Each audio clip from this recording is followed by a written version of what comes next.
Mr. Silent Channel. Please like, share and subscribe. Kabanata 1091 hanggang 1100. Direktor. 1091. Si Zhou Xinjiang, na nakikipag-usap kay Ami sa pintuan, ay tila hindi inaasahan na darating si Ye Fan at Su Qingzu ng ganoon kabilis.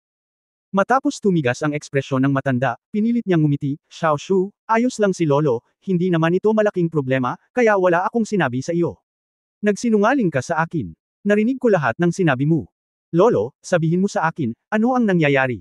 Narinig ko kay Lola Amy na hinimite ka sa taniman ng gulay. Tanong ni Su Qingzu. Umiling si Zhou Xinjiang, nako, nahulog lang ako sa pagod ko. Wala namang seryoso. Masyadong mapangahas ang mga sinabi ng Lola Amy mo. Pagkatapos magsalita, tinapik ng matanda ang kanyang dibdib, tingnan mo, matigas si Lolo. At talagang lumabas lang ako para magpatingin sa doktor sa bayan ng county noong nakaraang linggo, at kumuha din ng isang pelikula para suriin. Ang doktor na nilinang namin ng sarili ni Joe ay napakahusay sa medisina.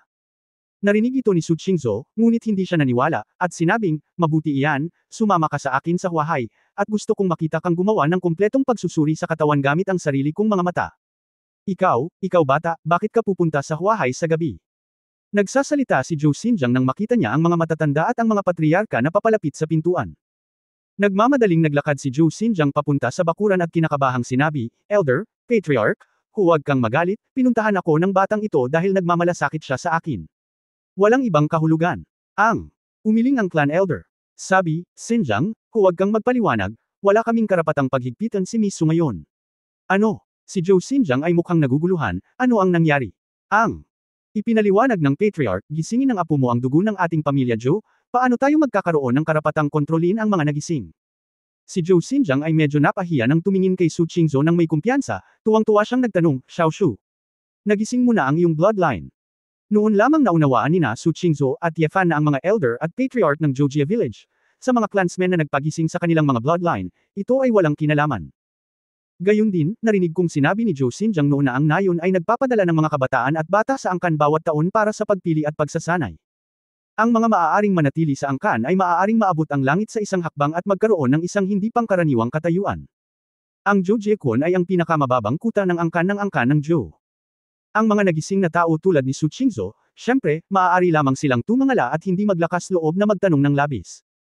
Tuwang-tuwa ang puso ni Su Qingzu, noon lang niya nalaman na ang kanyang pagkagising na bloodline ay may mga ganitong benepisyo, pagkatapos ay malaya siyang makakarating at makakaalis dito. Oo, Lolo, tingnan mo. Itinaas ni Su Qingzu ang kanyang kamay, at isang malamig na hangin ang agad na nagyelo sa mga dahon sa isang puno. Napaluha si Zhou Xinjiang sa tuwa, ouch. Akala ko internal skills lang ang natutunan mo, pero nagising mo ang iyong bloodline. Ang pamilya natin ay walang nagising na inapo sa loob ng maraming taon. Sinabi ni Su Qingzu, Lolo, mayroon pa akong isa, tungkol ito sa background ng aking ama. Kung alam mo ito, natatakot akong mas magiging masaya ka. Magsasalita na sana si Su Qingzu tungkol sa background ng pamilyang Su, at tinanong si Zhou Xinjiang na alam niya na sa katunayan si Zhou Wenli ay hindi nagpakasal sa isang tagalabas ng hindi sinasadya, ngunit ikinasal pa rin siya sa isang tao mula sa parehong angkan, kaya naniniwala siyang masisiyahan ang matanda. Sa hindi inaasahang pagkakataon, magsasalita pa lang si Zhou Xinjiang, bigla siyang nakaramdam ng hindi komportable sa kanyang dibdib at malapit ng matamba sa sakit. Tinakpan ni Zhou Xinjiang ang kanyang dibdib gamit ang isang kamay, tila hinihingal. Lolo. Napatakbo si Ye Fan sa isang iglap at niyakap si Zhou Xinjiang para pigilan itong mahulog. Ang magandang mukha ni Su Qingzu ay namutla, at ang mga tao sa paligid niya ay tumagilid din, na nagpapakita ng pag-aalala. Lolo, kumusta po kayo, Lolo? Nag-aalalang tanong ni Su Qingzu. Gayunpaman, hindi nakasagot si Zhou Xinjiang, at tila nahimate sa pagkakoma. Mabilis na sinuri ni Ye Fan ang pisikal na kondisyon ni Zhou Xinjiang at nakitang may abnormal sa kanyang leeg. Ang jugular vein ay namumulaklak. Napakunot ang noo ni Ye Fan. Asawa, anong nangyayari? Si Su Qingzu ay malapit nang umiyak. Sa ngayon, hindi ko makumpirma ang diagnosis, at kailangan kong gumawa ng isang detalyadong pagsusuri. Mabilis na binuhat ni Ye Fan ang matanda at sinabing, dalhin natin ang aking lolo sa ospital. Mabilis na sinabi ng patriarch, ang ospital ay nasa Anhui Town sa kanluran, at ito ay kabilang sa unang ospital ng Jiang Province. Branch, ang direktor ng branch na iyon ay miyembro ng aming pamilya Zhou. Sa lakas ng pamilya Zhou, kahit na gusto mong magtayo ng ilang ospital para sa sarili mong angkan, napakasimple nito. Kaya lang, karamihan sa mga anak ng pamilya Zhou ay may ilang pundasyon sa pagsasanay upang manatiling malusog, at medyo sayang ang pagbubukas ng malaking ospital para sa kanila. At ngayong maayos na ang trapiko, hindi na nagtagal ang paglabas ng lungsod mula sa nayon, kaya ang medikal na paggamot ng angkan ay pinagsama sa pangkalahatang ospital. Hindi na kailangan, sabi ni Yefan, dahil ang doktor ng iyong Joe ay nagsabi na ang iyong lolo ay maayos, nangangahulugan ito na ang kanilang mga kasanayan sa medisina ay napaka-problema, at ang ospital na iyon ay hindi karapat-dapat na puntahan. Dadalhin natin siya ngayon sa Huahay. Ang patriarch at elder ay mukhang nahihiya, ngunit sa sandaling ito ay nahihiya silang magsabi pa. Matapos dalhin ni Yefan si Zhou Xinjiang sa helicopter, siya at si Su Qingzhou ay mabilis na bumalik sa Huahay kasama ang matanda. Sa isang helicopter, nakatipid ito ng maraming pagsisikap. Makalipas ang mahigit isang oras, dumating ako sa affiliated hospital ng Huahay University. Pagdating nila sa Huahay, madaling ayusin ni Su Qingzhou si Zhou Xinjiang. Pagkatapos ng lahat, ang posisyon ng Splendid Group sa Huahay ay pambihira. Alam ng maaga ng ospital na dadalhin ni Su Qingzhou ang matanda upang suriin, at inayos ang isang grupo ng mga medical staff na naka-duty upang hintayin ang pagbaba ng helicopter. Ang buong proseso ng pisikal na pagsusuri ay naging maayos. Nang matapos ang eksaminasyon, ipinadala ang matanda sa pinakamataas na single ward. Hinintay ni Yefan na lumabas ang pelikula, at pinanood itong mabuti, pagkatapos ay pumasok sa ward na may time na ekspresyon. Asawa, ano ang resulta? Mabilis na tumayo si Su Qingzhou mula sa kama ng ospital. Nag-alinlangan si Yefan, pakiramdam na kailangan pa niyang sabihin ang totoo sa babae, kaya kinuha niya ang isang pelikula at inilagay ito sa ilalim ng liwanag. Tingnan mo. Ito ang kanang ventricle ng aking lolo, at narito ang 7 sentimetro na tumor. 7 sentimetro. Bulalas ni Su Qingzhou, tinakpan ang kanyang bibig sa hindi makapaniwala. Si Rao ay dahil hindi siya isang profesional na kawani ng medikal, at naiisip niya kung gaano kalubha ang 7 sentimetro na tumor sa ventricle. Asawa, ano ang gagawin dito? Kailangan mong humanap ng paraan para iligtas si Lolo. Sabi ni Su Qingzhou habang hawak niya ang braso ng lalaki. Sinusubukan ni Yefan na aliwin ang babae na kumalma, ngunit nakita niya si Zhou Xinjiang na nagising sa kama. Xiaoshuo, huwag mong pahirapan si Yefan, mapait na ngumiti si Zhou Xinjiang, walang paraan, ang direktor ng aming ospital, si Zhou, ay nagtanong sa lahat ng mga doktor ng angkan para sa akin, at lahat ng tao sa buong bansa. Ang tumor na ito, walang panuntunan. Mabilis na naglakad si Su Qingzhou sa tabi ng kama, umiling at sinabing, hindi, Lolo, huwag kang susuko. Kung walang magagawa ang mga domestic na doktor, maaari silang magpagamot sa mga dayuhang eksperto. Kilala ni Yefan ang napakahusay na mga doktor. May paraan. Pagkatapos sabihin iyon, lumingon si Su Qingzhou at nagtanong, asawa. Magsabi ka. Dapat may paraan para mapagaling si Lolo, tama ba? Tiningnan ni Yefan ang pelikula sa kanyang kamay, itinikom ang kanyang mga labi, at nag-isip tungkol dito. Hindi siya nakasagot agad. Ang mga mata ni Su Qingzhou ay unti-unting naging madilim, at ang kanyang ekspresyon ay medyo walang magawa, asawa. Bakit hindi ka nagsasalita? Sa sandaling ito, may ilang yabag na nanggaling sa labas ng ward. Hindi nagtagal, pumasok ang isang lalaking nakasuot ng salamin at nakasuot ng puti, isang gwapong nasa gitnang gulang na lalaki na nakasando, kasama ang isang vice-presidente ng ospital, ang pumasok. Oh, Mr. Su, sorry, ito ang direktor ng Siagoo Medical Association, Professor Zhou Huabin, may hahanapin daw siya sa iyo, kaya dinala ko siya dito, magalang na sabi ng vice-presidente. Kabanata 1972 Ano ang gamit? 1092. Ang nakatatanda ng Siagoo Medical Association, o ang apelyidong Zhou. Nalaman kaagad ni Yefan at Su Qingzhou ang pinagmulan ni Zhou Huabin. Dean, kailangan natin ng pribadong espasyo para pag-usapan ang isang bagay, kita mo. Nakangiting sabi ni Zhou Huabin. Biglang napagtanto ng vice-principal, naku. Nagkataon na abala ako, para makapagsalita ka. Makausap mo. Pagkatapos ng umalis ang vice principal, isinara ni Zhou Huabin ang pinto ng ward at nakangiting nagsabi, Yefan, light hello, Zhu. Hayaan mo akong magpakilala. Ako ang ikatlong henerasyong inapo ng pamilya Zhou, at ako ang ika-6. Maaari mo akong tawaging Uncle Sheng, o tawagin mo lang ako sa aking pangalan. Ang pamilya ng Master. Zhou Xinjiang sa sandaling natuwa ako, mabilis akong bumangon at binati ako. Mabilis siyang pinigilan ni Su Qingzhou at sinabing, Lolo, huwag kang bumangon sa kama. Okay lang. Sumenyas din si Zhou Huabin, oo, Zhou Xinjiang, kanya-kanya lang siya, kaya huwag masyadong magalang. Medyo kinakabahan pa rin si Zhou Xinjiang, at nag-aalalang sinabi, huwag mo akong tawaging ganyan, galing ka sa pamilya ng master, paano mo ako matatawag na tsuhin? Hehe, tito ka talaga in terms of seniority, wala lang. Nilingon ni Zhou Huabin ang kanyang ulo upang tingnan si Yefan, at magalang na sinabi, ikaw ay Yefan. Dumating ka nang hindi inanyaya noong gabing-gabi at inistorbo ka. Nahirapan din ako. Matapos matanggap ang balita, agad na pumunta ang may-ari ng pamilya at gustong ipaliwanag ang buong kwento, para maiwasan ang hindi pagkakaunawaan. Anong hindi pagkakaunawaan? Tanong ni Su Qingzhou. Tiningnan ni Zhou Huabin ang pelikulang hawak ni Yefan at sinabing, siguro na-check mo na si Uncle Xinjiang, Yefan, at ang doktor dito ay nakagawa na rin ng diagnosis. Tumango si Yefan, ako ang puso. Surgeon, alam ko ang kondisyon. Oh, doktor ka pa ba ng cardiac surgery? Hindi inaasahang sinabi ni Zhou Huabin, narinig ko na ang iyong sinaunang martial arts ay kamangha-mangha. Nakagawa ka ng magagandang tagumpay sa kabisera sa oras na ito. Hindi ko inaasahan na ikaw ay sanay sa medisina. Hindi talaga kilala ni Zhou Huabin si Yefan at Su Qingzu noon. Kung tutusin, hindi siya magaling sa cultivation, at siya ang namamahala sa clan medical treatment sa pamilya Zhou. Sa pagkakataong ito ay dahil din sa iniulat ni Zhou Jiequn ang sitwasyon sa pangunahing pamilya. Alam ng pangunahing pamilya na kay Yefan at Su Qingzu iyon, kaya hindi sila nang ahas na magpabe at ipinadala siya upang linawin.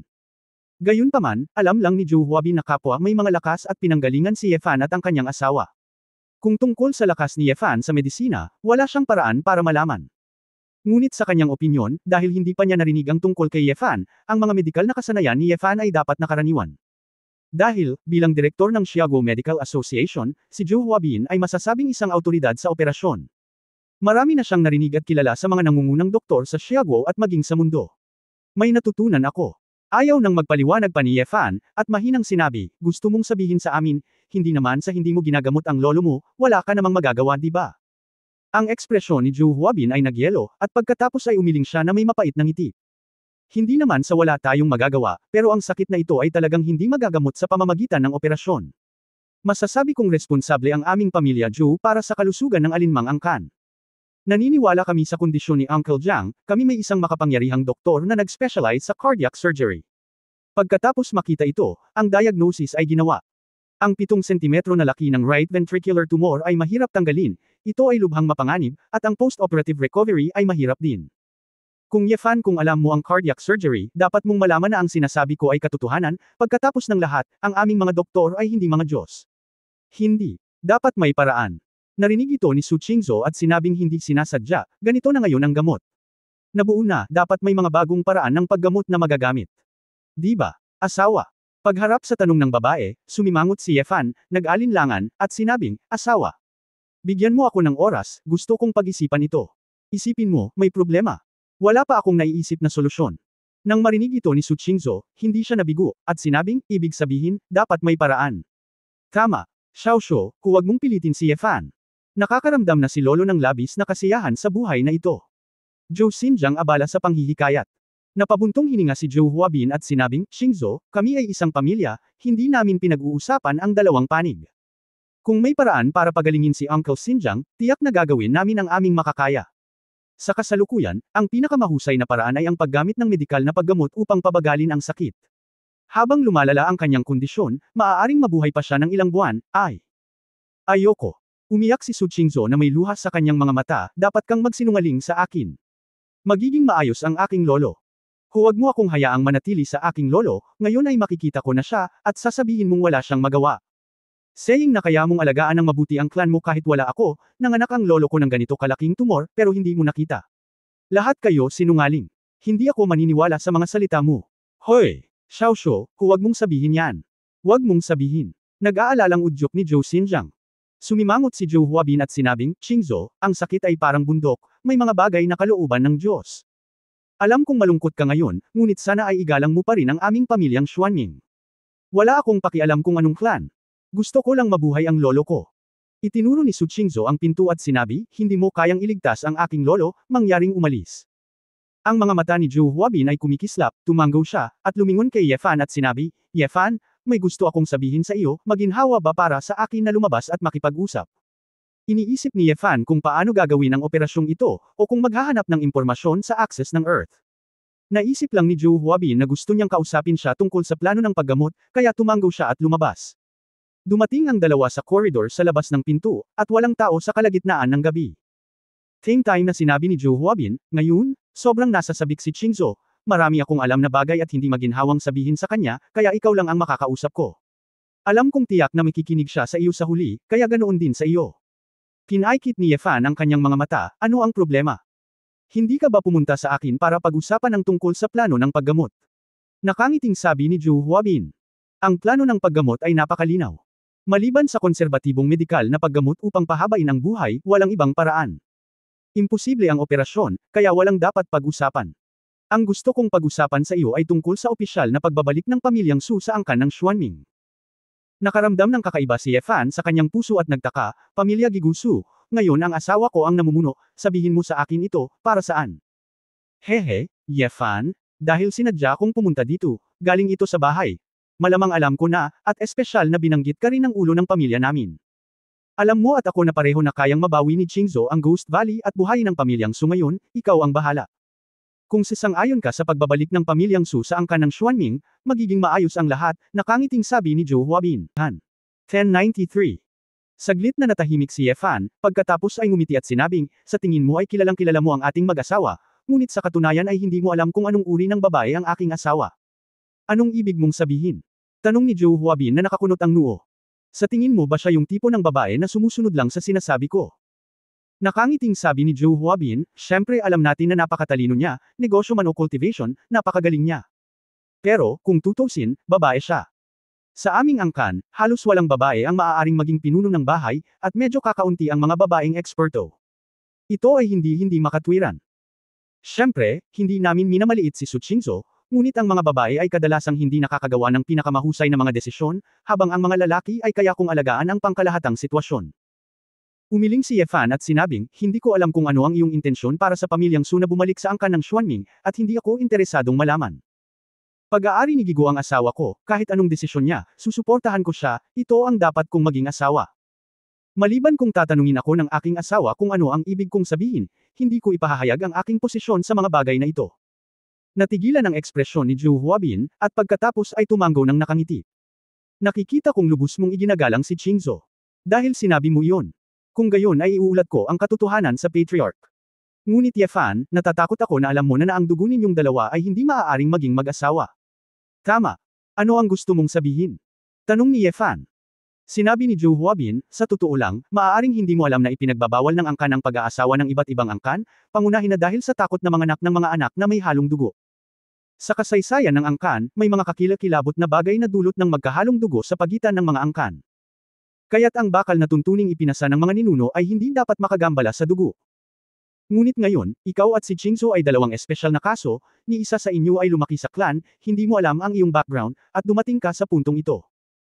Maalalahanin din kayo ng aming patriarch, kaya nangako siya na kung babalik ang pamilya Su sa angkan ng Xuanming at makumplito ni Qingzhou ang pagkilala sa kanilang mga ninuno at babalik sa angkan, gagawa ang aming pamilya Xuanming ng paraan upang mapanatili ang relasyon ng inyong mag-asawa. Sinabi ni Ye Fan na may mapaglarong ngiti, sinabi mo na ito ay isang bakal na batas, paano mo ito matatakasan? Ang mga alituntunin ng mga ninuno ay hindi mo maaaring guluhin ang iyong dugo. Ngunit hindi mo kailangang magkaroon ng sarili mong mga anak kapag ikinasal ka, makahulugang sabi ni Zhou Huabin. Saglit na nagbago ang ekspresyon ni Ye Fan, nanlamig ang kanyang mga mata, at sinabi niya, "Look, come to your Xuanming clan, you very sabik na isama si Gigo, gusto mo bang lumaki ng sobra?" Walang tigil ang kompetisyon sa pagitan ng mga angkan, hindi katakataka na ang Diyos ng digmaan ay gustong bumuo ng isang sinaunang Diyosa. Hehe, Ye Fan, masyado kang nag-iisip. Iniisip ka rin namin. Dahil hindi ka susuportahan ng ibang clan, kami, ang Xuanmingzhou clan, ay makakatulong sa iyo ng kaunti. Hanggat ang pamilyang Gigusu ay babalik sa aming Xuanming clan, at ang iyong asawa at asawa ay nasa panig namin, kung gayon ang aming lakas ay tataas ng husto. Kahit na hindi kontento ang ibang angkan sa relasyon ninyong mag-asawa, kakayanin namin ito para sa inyo. Seryosong sabi ni Zhou Huabin. Ngumisi si Ye Fan at sinabing, kung gayon. Hayaan mo kaming mag-asawa na hindi magkaanak, tama ba? Napabuntong hininga si Zhou Huabin. Life can't be perfect, you can't be too demanding, kahit wala kang anak, mas mabuti na kaysa sa puwersahang punatan nila. Huminga ng malalim si Ye Fan at ninisyan, hindi ito maaaring maging perpekto. Hindi masyadong hinihingi. Kayong mga tao, ginagamot ba ninyo ang mga pasyente na may ganoong mentalidad? Ikaw, anong ibig mong sabihin? Sumimangot si Zhou Huabin at sinabing, sa tingin mo ba ay sadyang hindi namin nabigyan ng maayos na diagnosis at paggamot si Zhou Xinjiang? Walang paraan mula sa tumor na ito, at alam mo ito sa iyong sarili. Alam kong mahirap, ngunit hindi ako sumuko, matigas na sabi ni Ye Fan, magsasagawa ako ng operasyon sa aking lolo upang alisin ang tumor. Nagulat si Zhou Huabin, ikaw. Nababaliw ka na ba? Paano putulin ang tumor na ito? Napag-isipan ko na ito, upang paghiwalayin ang tumor na kumalat sa kanang ventricular wall mula sa normal na myocardium, at magsimula ng kumpletong pagputol sa isang posisyon na 5 sentimetro ang layo mula sa tumor, sabi ni Ye Fan daw. Napangiti si Zhou Huabin ng mapang-asar at sinabing, kaya naisip mo ang ganoong plano, Ye Fan. Guo cultivation, maaaring hindi ako kasing galing mo, ngunit sa usapin ng operasyon, napakalambing mo talaga. Tatanungin kita niyan. Kung kailangan mong alisin ang ventricular diaphragm sa panahon ng proseso ng resection, ano ang dapat mong gawin? Sa tingin mo ba hindi namin naisip ang planong ito? Ang susi ay ito lang ang kailangan. Bago pa matapos magsalita si Zhou Huabin, pinutol siya ni Ye Fan. Sinabi, pagkatapos ay direktang gamitin ang double layer suture method. Ano? Natigilan ang ekspresyon ni Zhou Huabin, at saglit siyang natahimik, dahil ang plano ni Ye Fan ay tila isang bagay na hindi nila naisip noon. Ikaw, masyadong simple ang iniisip mo, at ang eksaktong lawak ng pagpasok ng tumor niya ay hindi alam. Paano kung lumampas ito sa iyong inaasahan? Paano kung lumampas ito sa inaasahan? Paano kung mangyari ito nang hindi inaasahan? Natawa si Ye Fan, mahirap.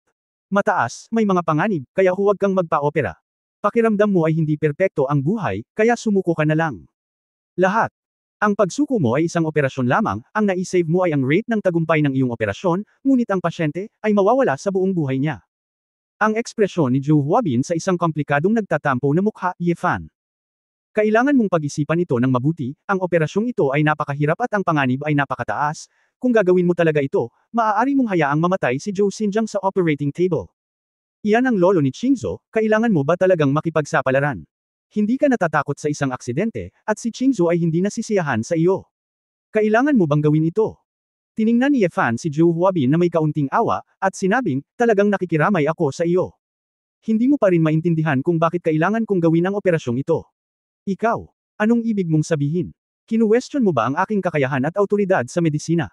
Hayaan mong sabihin ko sa iyo, kahit na hindi ako magaling sa pagsasanay ng martial arts, nag-aaral ako ng medisina mula pa noong bata ako, at nag-aral ako sa ibang bansa ng higit sa 100 taon. Taon ng Western Medicine. Pagdating sa operasyon, ako ay may ganap na masasabi. Medyo nagalit si Zhou Huabin. Pakiramdam niya ay minamaliit siya ng propesyonal. Ito ang pundasyon ng kanyang katayuan sa pamilya Zhou. Malumanay na sinabi ni Ye Fan, ang dahilan kung bakit kailangan kong gawin ang operasyon na ito ay hindi dahil lolo siya ng asawa ko. Kundi dahil pasyente siya at doktor ako. Hanggat may sinag ng pag-asa na mailigtas siya, gagawin ko ang lahat para mailigtas siya. Sa halip na panuurin siyang mamatay, natatakot na makipagsapalaran sa operating table, lalo pa ang sisihin ng aking asawa.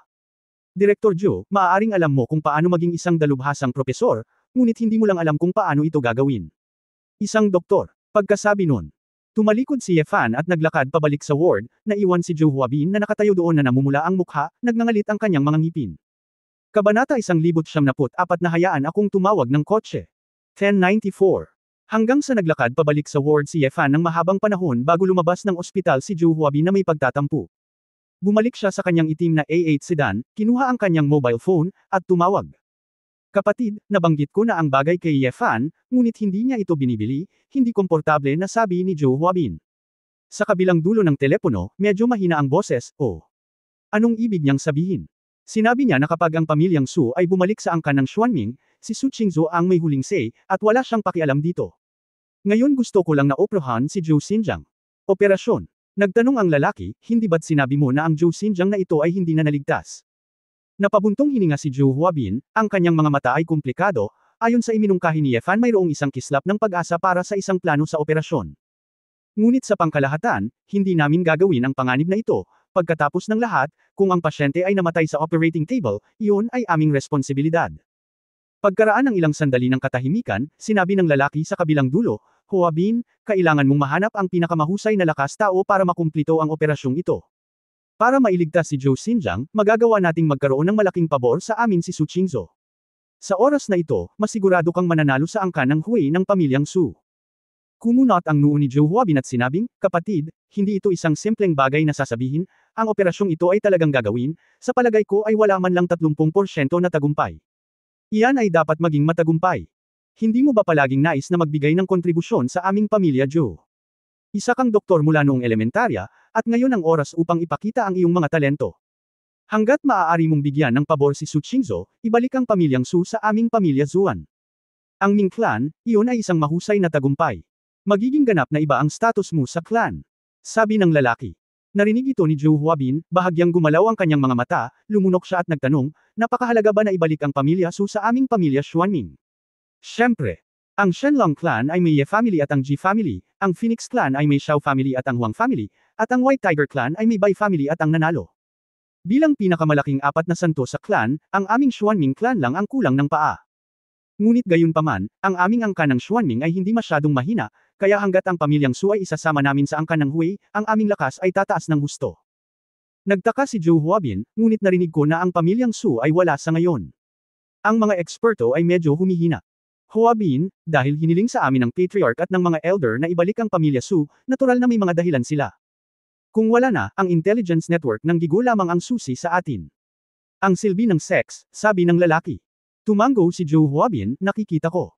Kapatid, huwag mag-alala, tatawagan ko ang pinakamahuhusay na eksperto sa pag-opera sa puso para operahan si Zhou Xinjiang. Dapat mabilis ka, hindi mo maaaring hayaan si Ye Fan na gawin ang operasyong ito. Malaki ang impluensya niya sa ibang bansa, at tiyak na makakahanap siya ng mahusay na surgeon. Kailangan mo siyang unahan. Hehe, kapatid, huwag kang mag-alala, si Zhou Xinjiang ay ang ating pamilyang Zhou, tiyak na hahayaan niya tayong gawin ang operasyon ng masunurin, ngumisi si Zhou Huabin. Nang bumalik si Ye Fan sa ward, nalaman niyang nakatulog si Zhou Xinjiang. Mukhang pagod na pagod ang matanda. Matapos takpan ni Su Qingzhou ang matandang lalaki ng kubrekama, lumabas siya kasama si Ye Fan. Asawa, gusto mo bang magpadala ako ng profesional na nurse para mag-alaga sa aking lolo? Tiyak na aalagaan siya ng ospital, ngunit kung gusto mong tumawag sa iba, maaari mo. Akala ni Ye Fan ay magiging maayos ito. Sinabi ni Su Qingzhou na, marahang niyakap ang isa sa braso ng lalaki, yamakap at sinabing, asawa, salamat. Natigilan si Ye Fan saglit, pagkatapos ay nagtaka, salamat sa akin para saan? Nasa labas ka ngayon lang. Narinig ko lahat ng sinabi mo sa Zhou Huabin na iyon.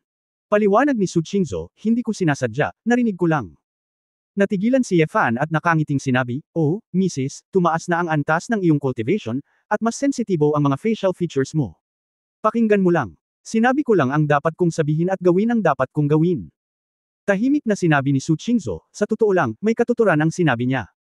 Narating ko kung nasaan ako ngayon at nabalik si Gigo sa aming pamilyang Su, halos lahat salamat sa aking asawa. Kung sa tingin mo, dapat kong ipangako sa kanila at bumalik sa Xuanyuan. Tungkol naman sa angkan ng Ming, isa sa alang-alang ko itong mabuti. Anong kalokohan ang sinasabi mo? Nalutas ko lang ang problema ng puwersa para sa iyo. Ang pagkuha sa Ghost Valley ay hindi isang bagay na maaaring gawin ng purong puwersa. Kung paano bubuo at kung paano makikinabang sa pamilyang Su ay nasa iyo pa rin kung paano ito pag-isipan. Kailangan kong umasa kay Saliye para pangalagaan ang aking impyerno, paano kita matutulungang isipin ang tungkol kay Gigu? Nakangiting sabi ni Ye Fan. Tumango si Su Qingzhou at nagtanong, asawa, magagawa ba talaga ang operasyon ng aking lolo? Napakamot si Ye Fan sa kanyang ulo sa pagkabalisa at sinabing, asawa. Kailangang gawin ang operasyon, ngunit ang susi ay upang mapabuti ang tagumpay. May ilang mga problema, wala pa akong naiisip na solusyon sa ngayon. Kinagat ni Su Qingzhou ang kanyang ibabang labi at nag-aatubili na sinabi, kung gayon maaari mong pag-isipan itong mabuti, hanapin si Chu Yunyao at tingnan ang access ng Earth. Impormasyon. Lihim na tumawa si Ye Fan, ayaw ng babae na puntahan niya si Chu Yunyao, ngunit dahil sa operasyon ni Zhou Xinjiang, ang teknik lang ni Chu Yunyao ang kanyang naiisip. I see. Kung kinakailangan, pupuntahan ko siya, nakangiting sabi ni Ye Fan. Paglabas nila sa ospital, pinaalis na ng helicopter ang mga tao, at wala nang sasakyan ang dalawa. Asawa, tumawag ako ng kotse. Kinuha ni Ye Fan ang kanyang mobile phone at gagamitin na sana ang software para tumawag ng express train, ngunit pinigilan siya ni Su Qingzhou. Huwag kang magmadaling bumalik. Ngayong gabi hindi ka kumain ng hapunan dahil sa negosyo ng aking lolo. Kumain tayo at bumalik. Malungkot na sabi ni Su Qingzhou, bagamat alam niyang hindi nagugutom ang lalaki, naramdaman pa rin niya na gutom si Ye Fan. Salamat sa iyong pagsusumikap. Baliw na asawa, hindi ba lolo ko rin ang lolo mo? Pero ayos lang, pumunta tayo sa isang maliit na restaurant at kumain ng simple, nakangiting sabi ni Ye Fan. Mahinahong ngumiti si Su Qingzhou at tumango. Magkahawak kamay ang dalawa at pumunta sa malapit na Yellow Beef Restaurant para maghapunan. Bagamat unti-unti nang pumapasok ang tag-araw, ang dilaw na beef hot pot na may ilang malamig na pagkain ay nagpaparamdam pa rin kay Ye Fan ng ibang lasa. Pagkatapos umupo at umorder ng pagkain, tinanong ni Ye Fan ang babae, asawa, wala ka bang pakialam kung uminom ako ng beer? Bakit mo iniisip, uminom ka lang kung gusto mo, at huwag magmaneho? Walang pakialam na sabi ni Su Qingzhou. Ngumiti si Ye Fan at sinabi, hindi ako natatakot na hindi mo ako magugustuhan dahil sa pagiging lasing ko, kaya hindi mo hahayaang halikan kita mamaya. Sino ang gustong humulik sa iyo? Hindi ko gustong halikan ka noong una pa lang. Inalis ni Su Qingzhou ang kanyang ulo at namula. Agad namang umorder si Ye Fan ng 2 bote ng beer, ngunit nang dalhin ito ng amo, napagtanto niyang hindi yelo ang beer. Boss, bakit hindi ito yelo? Sumimangot si Ye Fan. Kung tutuusin, mahigit 30 degrees Celsius, kaya mahirap malaman kung hindi yelo ang beer. Naku, pasensya na, kakaayos lang ng freezer namin, at 2 araw na lang ipapalamig, paumanhin ng amo. Gusto rin ni Yefan na mapahiya ang iba, kaya kinawian na lang niya ang kanyang kamay.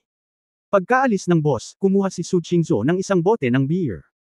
Matapos ang isang pagsabog ng nagyayelong nakakagalit na enerhiya na namuo sa kanyang kamay, isang piraso ng hamog na nagyelo ang mabilis na namuo sa labas ng beer. Tahimik na ibinalik ng babae sa mesa ang bote ng serbesa na nagliliyab sa malamig na hangin at sinabing, "Bueno, hayaan mong i-freeze ko ito ng artificial para sa iyo, at ito ay magiging yelo sa ilang sandali." Inisip lang ni Su Qingzhou na kawili-wili ito at tinulungan niya pala ang lalaki. Zinc 6 Gipser 6 Vekaukakzol Noito 4 Fextir 2 or 1 Var 37 Fas 48 Kextol, Aw Shambis 7 Dayuf Shamroy 3Q. Sa hindi inaasahang pagkakataon, sa sandaling matapos siyang magsalita, tila kakaiba ang ekspresyon ni Yefan. Kabanata 1075 kailangan kong pumunta dito. 1095. Tahimik na nakatingin si Yefan sa malamig na bote ng beer, nakasimangot, at nag-iisip. Husband, ano bang problema mo? Ayaw mo ba ng yelo? May kaina-hinalang tanong ni Su Qingzhou. Pagkaraan ng ilang sandali, isang ngiti ang lumitaw sa sulok ng bibig ni Yefan, at masayang sinabi niya, "Asawa, naisip ko ito. Salamat sa iyo. Nakaisip ako ng paraan para magamot ang aking lolo." Nagulat din si Su Qingzhou, at nagulat siya at hindi maipaliwanag, talaga ano ang nangyayari. May kinalaman ba ito sa malamig na beer?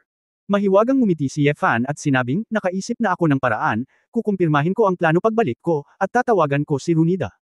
Pag-usapan ito, at kapag napag-isipan mo ng mabuti, isasagawa mo ang operasyon sa iyong lolo." Si Su Qingzhou ay mayroon ding pag-asa sa kanyang mga mata, at masayang tumango. Nang umuwi ang dalawa pagkatapos ng kanilang hapunan, nakaalis na ang mga lolo't lola at apo ni Mu Shuixian. Hindi makatulog ng matagal si Tita Jiang, naghihintay sa pagbabalik ng dalawa. Nakahinga ng maluwag si Tita Jiang nang malaman niyang maliligtas pa rin si Zhou Xinjiang at isasagawa siya ni Yefan ng operasyon. Dahil ilang araw nang hindi pumasok sa trabaho si Su Qingzhou, marami siyang dapat gawin, kaya pumasok siya sa pag-aaral. Bumalik si Yefan sa kanyang silid, tinawag si Roon Ides, at pagkatapos pag-usapan ang tungkol sa plano sa operasyon, nagkaroon siya ng malinaw na ideya sa kanyang puso. Gayunpaman, walang ideya si Yefan na matulog at magpahinga. Para sa kanya ngayon, kailangan talaga ang pagtulog. Sa halip na matulog, gugulin ang iyong oras sa paglinang at pag-aaral ng material sa akses ng mundo. Gayunpaman, ang pisikal na paglilinang, maaari lamang siyang umunlad ng hakbang-hakbang, at ang paglilinang sa kaharian, pagkatapos na maunawaan ang wuswang sword intent, si Yefan ay pansamantalang umabot sa isang bottleneck na panahon. Bagamat sinasabing umiiral ang Sword God Ring, si Yefan ay maaaring gumugol ng mahabang panahon sa pag-iisip dito sa katotohanan. Gayunpaman, ang pag-unawa sa kaharian ay hindi kinakailangang isang bagay na gagantimpalaan pagkatapos ng mahabang panahon. Bago pa magkaroon ng maraming insight si Yefan, magbubutas na sana siya ng isang layer ng papel bago niya matagumpay na naunawaan ang larangan ng pantaong espada sa Sword God Ring. Ngayon, walang ideya si Yefan tungkol sa Heart Sword sa susunod na antas, kaya kahit nasa Sword God's Ring, gaano man katagal ang iniisip niya, wala itong kabuluhan. Ayaw ni Yefan na gumawa ng hindi kinakailangang pagsasanay, kaya pagkatapos makumplito ang dalawang set ng paggalaw, sinimulan ni Yefan na pag-aralan ang impormasyon tungkol sa access ng Earth. Mayroon na siyang ilang mga pahiwatig tungkol sa muling pagbuhay kay Angel, ngunit kailangan niya ng higit pang impormasyon upang ayusin at makabuo ng isang plano. Hindi pwedeng madaliin ang ganitong bagay, kaya dahan-dahan na lang niya. Bukod dito, mayroon pa ring ilang materyales si Chu Yunyao na hindi pa naisasalin, at kailangan pang maghintay ni Yefan. Nang makitang halos 2:00 na ng umaga, biglang nakatanggap si Yefan ng mensahe ng WeChat mula kay Mumumo. "Yefan, hindi ka natulog, hindi ba?" Nagpadala si Mumumo ng lihim na pagmamasid na ekspresyon. Nagulat si Yefan, at nagtanong pabalik, "Girl, bakit hindi ka pa rin natutulog?" Naiiyak na ekspresyon ang ginawa ni Mumumo, gusto nila ang final exam, at nagsisiksikan pa sila. Sabi ni tatay, "Kapag bumagsak ka sa pagsusulit, sa top 10 nanograms grade, gusto mong gumawa ako ng mga leksyon sa summer vacation, pero ayoko. Maglalakbay ako sa ibang bansa sa summer vacation. Kung gayon, dapat kang mag-aral ng mabuti, bakit mo ako hinahanap sa kalagitnaan ng gabi?" Sabi ni Yefan. "Humph. Dam Yefan, nangako ka sa akin na tutulungan akong maglaro ng chicken eating game, pero hindi mo pa ako nilalaro hanggang ngayon. Bumagsak ang ranggo ko sa hagdan hanggang sa hindi ko na makita." Hindi nasisiyahang sabi ni Mumumo. Hindi alam ni Yefan kung tatawa o iiyak.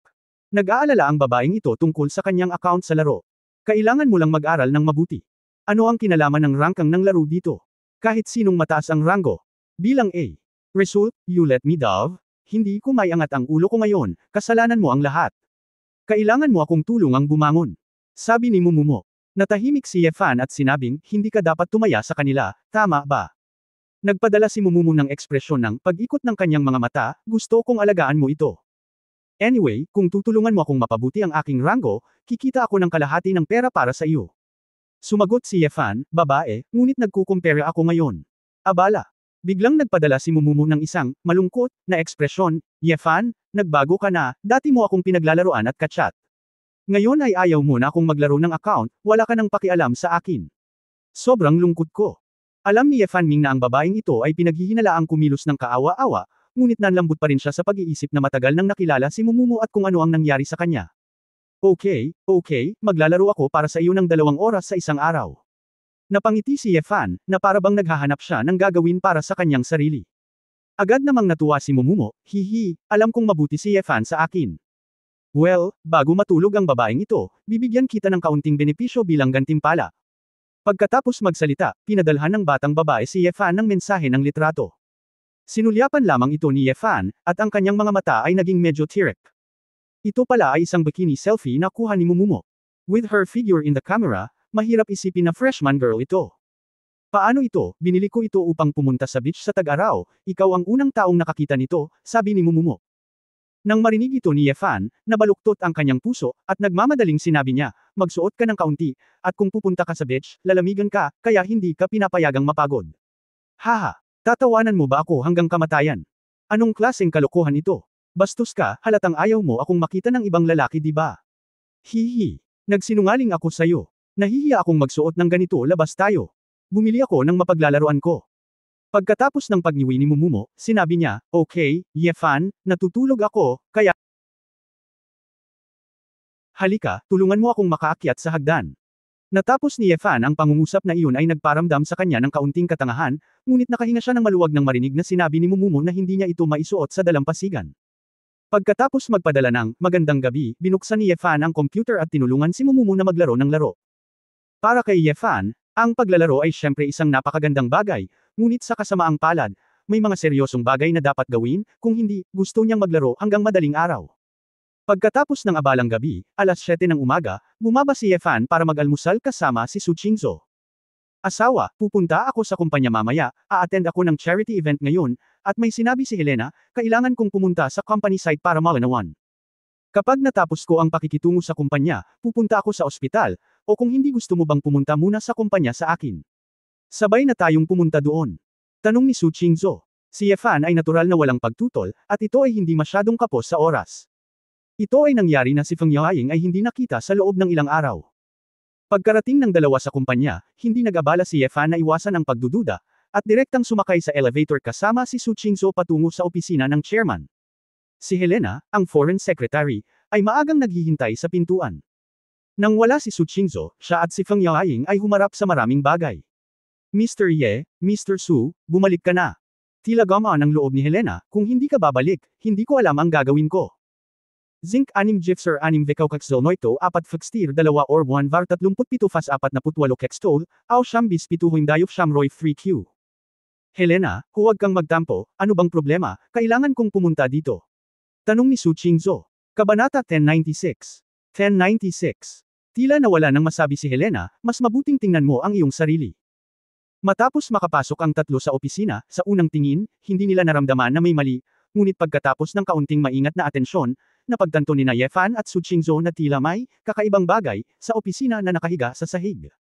Ito ay itim at may kantab, isang malaking bilog na bagay, at nang tingnan kong mabuti, nakita kong isa itong malaking pagong. Ang malaking pagong na ito ay kalahating metro ang haba at 30 o 40 sentimetro ang lapad. Ang magagandang madilim na pattern sa shell ng pagong ay nagpapakita ng malabong asul na liwanag, na talagang maganda. Nang pumasok si Su Qingzhou sa pinto, dahan-daang lumingon ang malaking pagong at tumingin kay Su Qingzhou, na may isang pares ng maliliit na mata, kumukurap-kurap, na parang nangungumusta kay Su Qingzhou. Pwede ba, Momo? Dahan-daang nag-react si Su Qingzhou, dahil ito ay medyo katulad pa rin ng kanyang maliit na tinta na pagong. Kaya lang, ang malaking pagong na ito ay masyadong makapal. Walang magawang ngumiti si Helena, oo, ang maliit na pagong na iyong pinalaki, hindi ko alam kung ano ang nangyari, ngunit ito ay lumaki ng husto sa nakalipas na 2 araw, at ang palayok ay hindi na mahawakan. Sa tingin ko ito ay masyadong abnormal. Sa palagay ko mayroong ilang genetic mutation. At hindi maginhawang magtanong sa iba. Dahan-daang nakabangon si Su Qingzu mula sa pagkabigla nang marinig niya na iyon talaga ang sarili niyang maliit na pagong, lumakad at yumuko, inabot at hinawakan ang likod ng pagong, ang magagandang linya ay mas malinaw kaysa dati. Ang Momo na ito ay hindi natatakot kay Su Qingzu, ngunit nang mahawakan ang balat ng pagong, iniunat nito ang ulo at ipinahid ito sa braso ni Su Qingzu. Momo, paano kalaking biglaan? Bagamat pinakain kita ng marami, ang bilis mong lumaki. Saan mo gustong itago kita ngayon? Muling nag-isip si Su Qingzu. Novelty, ngunit din nababalisa. Nagulat din si Ye Fan, ang pagong na ito ay karaniwang dahan-daang lumalaki, maaari ba itong isang genetic mutation? Nag-aalalang tanong ni Su Qingzu, asawa, walang sakit si Momo, tama ba? Paano ka lumaki kapag may sakit ka? Napailing si Ye Fan na may ngiti. Naisip din ito ni Su Qingzu. Ang pangunahing punto ay tingnan si Momo, na parabang nasa mabuting kalooban siya, at tila hindi siya masama ang pakiramdam. Kung nag-aalala ka, dadalhin ko ito sa lugar ni Yunyao para tingnan ito.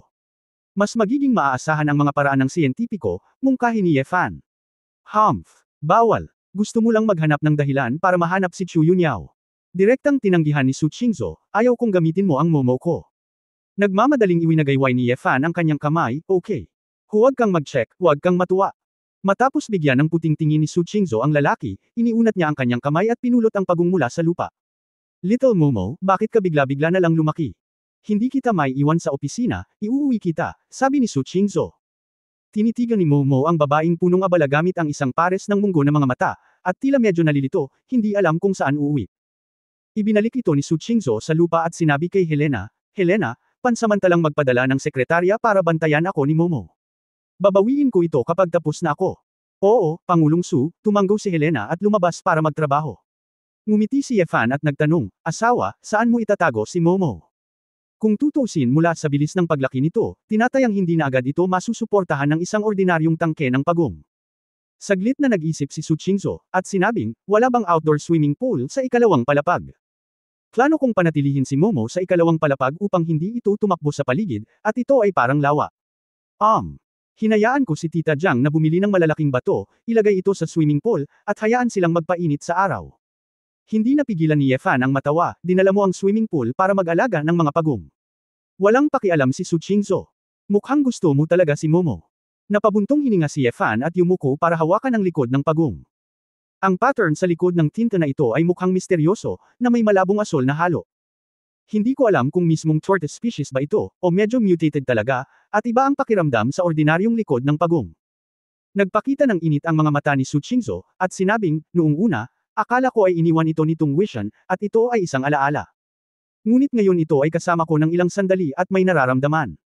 At saka, dahil ako ay Zuan people ng Ming Clan, siguro ang mga ninuno natin ay Xuanwu talaga. Kung gayon, hindi ba kami ni Momo ay kabilang sa isang pamilya ilang libong taon na ang nakalilipas? Magkamag-anak ba tayo? Anyway, ang ating mga ninuno ay mga pagong. Ngumiti si Ye Fan, ang Xuanwu ay divine beast ay hindi pagong, naganap na naiiba. Bukod dito, imposibleng matukoy kung ang dakilang Diyos na si Xuanming ay isang Xuanwu divine beast. Saan nanggaling ang mga ninuno ng clan, imposibleng matukoy. Walang pakialam na sinabi ni Su Qingzu, okay, huwag na nating pag-usapan ang mga bagay na ito. Asawa, pumunta tayo sa conference hall sa ibaba, tapusin ang mga aktibidad sa kawanggawa sa lalong madaling panahon, at pagkatapos ay umalis na tayo sa ospital. Tumanggo si Ye Fan at bumaba kasama ang babae. Hindi pa siya nagkaroon ng oras para magtanong noon, kung anong mga gawaing pangkawanggawa ang ginagawa ni Su Qingzu. Sa sandaling nalaman ko ito, alam ko na ito ay isang proyekto ng tulong ng isang rural na primaryang paaralan ng Ivy League Foundation na iniwan ni Pangulong Lee. Dahil paparating na ang tag-araw, at maraming mga paaralan sa mga atresadong lugar sa ekonomiya, ang mga bata ay walang aircon at lumang bentilador. Sa makatuwid, upang mabigyan ang mga bata ng isang cool na espasyo sa pag-aaral ng maaga, ang Splendid Group at Ivy League Foundation ay nagbigay ng higit sa 50 mga paaralan ng libreng air conditioning na mga proyektong pangkawanggawa. Nadama ni Su Qingzu na hindi lamang nito mapapahusay ang kamalayan ng tatak at magandang imahe ng Splendid Group, ngunit gagawa din ito ng ilang makabuluhang mga gawa ng kabaitan, kaya lalo siyang pumunta rito para lumahok. Pagdating ko pa lang sa venue, nalaman kong marami na ang mga reporter at media, pati na rin ang ilang opisyal mula sa Huahai City, na dumating din para sumama sa amin. Si Su Qingzu ay abala sa pagbati sa ilang tao, ngunit si Ye Fan ay tamad na sumunod. Sa sandaling maghanap siya, nakita niya si Feng Yaying, na nagpapaliwanag ng mga gawain sa ilang subordinate, mula sa karamihan. Ying, naglakad si Ye Fan sa likod ng babae at kinurot ang propesyonal na palda ng babae habang walang pumapansin. Nagulat si Feng Yaoying, at nang bumalik siya para makita si Ye Fan, galit niyang sinabi, ano ang ginagawa mo, ano ang dapat mong gawin kung nakita ka? Hey, namiss mo ba ako nitong mga araw na ito? Sabi ni Ye Fan na may masamang ngiti. Gusto mo bang gumawa ng pagbabago, at ayaw mo sa akin? Habang nagsasalita si Feng Yaoying, tumingin din siya kay Su Qingzhou sa malayo, medyo kinakabahan. Napabuntong hininga si Ye Fan at sinabing, alam kong namiss kita, at sasamahan kita kapag naayos na ang operasyon ng aking lolo. Nagtaka si Feng Yaoying, ang operasyon ni lolo. Ano ang problema?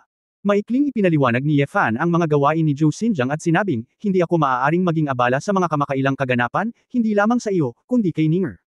Si Yun Yao ay walang oras upang pumunta doon. Ikaw, pag-usapan natin ang seryosong negosyo. Wala tayong pakialam sa araw at gabi, ito pa rin ang mahalaga sa operasyon ni Lolo Su, seryosong sabi ni Feng Yaoying. Lalong nahiya si Ye Fan matapos marinig ang sinabi ng babae. Pero, nag-alinlangan sandali si Feng Yaoying, na parang mahirap sabihin. Nagtanong si Ye Fan, pero ano? Yingying, may tinatago ka ba sa akin? Kabanata 1977 ayos lang ako. 1097. Umiling si Feng Yaoying at bamulong, hindi sa tinatago ko ito sa iyo, nahihiya akong sabihin ito. Para sa charity event na ito, gusto ko lang bumalik sa aking bayan, dahil mayroong 20 na paaralan sa aking bayan na tumatanggap ng mga donasyon. Ay ang sabi ng mga magulang ay bihirang bumalik, gusto nilang hilingin sa iyo na bumalik ng magkasama at hayaan ang ilang mga kamag-anak at kaibigan ng aming pamilya na makilala ka, Ye Fan, gusto mo bang? Natigilan si Ye Fan, at ngumiti, syempre hindi. Tanong, sasamahan kita pabalik pagkatapos ng operasyon. Talaga. Napangiti si Feng Yaoying at sinabing, mabuti iyan, sinabi ng aking mga magulang na 30 taong gulang na ako sa susunod na taon, kung iisipin ng lahat na ako ay mahirap makarinig ng mga chismis bago ka ikasal. Maaaring hindi mo alam, sa ating bayan, maraming mga batang babae sa kanilang 20s ay ina ng 2 anak. Nakapagtataka na hindi pa sila kasal sa edad na 30. Kaya't sila ay magdaraos ng ilang mesa ng mga piging, mag-imbita ng mga kamag-anak at mga taga-nayon na kumain, at sasabihin sa lahat na nalutas ko na ang mahalagang bagay ng aking buhay, ngunit hindi ko idinaos ang kasal sa aking bayan. Sa kasong ito, walang chismis. Pero I think about it, hindi pa kayo nagpakasal ni President Su, at hindi tayo mag-asawa, kaya huwag gawin itong piging, ano sa palagay mo? Pinag-isipan ito ng mabuti ni Ye Fan, at mahigpit na sinabi, hindi, mas mabuting sundin mo ang iyong mga magulang. Ano ang ibig mong sabihin, sa palagay ko ay dapat mo ring bigyan ng paliwanag ang iyong mga kamag-anak at kaibigan. I can't give you a wedding, marami na akong utang sa iyo. Kung hindi ka man lang magdaos ng ilang mesa ng mga handaan sa iyong bayan, kung gayon ay labis kong ikinalulungkot ang iyong mga magulang. Feng Yaoying natigilan siya saglit, at pagkatapos ay medyo namumula ang kanyang mga mata, pero ako. Ganito tayo. Ngumiti si Ye Fan at sinabing, Silly Yingying, sa tingin mo hindi ko ito nakikita. Gusto mo rin talagang magkaroon ng piging, kung hindi, pasensya na. Ang iyong mga magulang. Taos puso akong sumasang-ayon na hilingin sa iyong mga magulang na sabihin sa mga kamag-anak at taga-nayon ng bukas palad na ang kanilang anak na babae ay nakahanap ng tahanan, sa halip na ilihim ito. Nahihiyang kinagat ni Feng Yaoying ang kanyang ibabang labi, ito ang sinabi mo.